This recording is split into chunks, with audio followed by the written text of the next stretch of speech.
Ilang bayan po sa Negros Occidental ang problemado sa malinis na inuming tubig kasunod po ng pagputok ng Bulkang Kanlaon.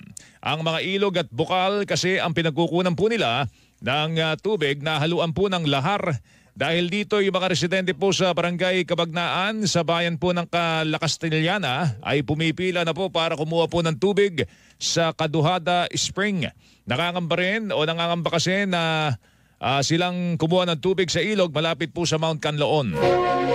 Sa Barangay Biak na Bato na pinakaapektado po ng lahar, problemado rin ang malinis na inuming tubig.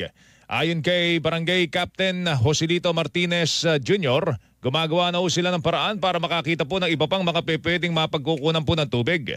Samantala, nagpulong na ang iba't ibang ahensya ng gobyerno kasama po yung mga apektadong lokal na pamahalaan para talakayin ang mga hakbang na dapat gawin sakaling itaas Alert Level 3 ang Bulkang Kanlaon. Samantala, umabot na sa Bicol Region